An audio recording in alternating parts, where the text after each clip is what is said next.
રવિ season માટે ખેડૂતોને સમયસર પાણી મળી રહે તે માટે સરકાર દ્વારા ખેડૂતોની ચિંતા કરવામાં આવી અને કેનાલ સફાઈ માટે ટેન્ડર પણ બહાર પાડ્યા, પણ કેનાલોમાં સફાઈ કરશે કોણ? ત્યારે ટેન્ડર બહાર પાડ્યા બાદ પણ કેનાલોમાં સફાઈ કરવામાં ન આવતા આખરે ખેડૂતો સ્વનિર્ભર બની જાતે કેનાલ સફાઈ કરવા મજબૂર બન્યા છે।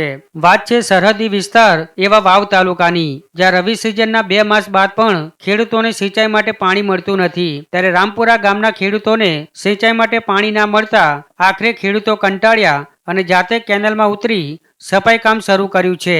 50 થી વધુ ખેડૂતોએ રામપુરા એક કેનાલમાં જાતે ઉતરી સફાઈ કામ શરૂ કર્યું છે। જાજા હાથ રળિયામણા કહી ખેડૂતોએ પોતાના ખેતર સુધી પાણી પહોંચાડવા મથામણ ચાલુ કરી છે। આમ નર્મદા નિગમના અધિકારીઓ અને કોન્ટ્રાક્ટરની મનમાની સામે ફરી એકવાર જગતનો તાત લાચાર બન્યો છે। તંત્ર દ્વારા સરહદી વિસ્તારોમાં કેનાલ સફાઈ માટે ટેન્ડર તો બહાર પાડ્યા, પણ સફાઈ કામ શરૂ ના કર્યું કોન્ટ્રાક્ટરોએ।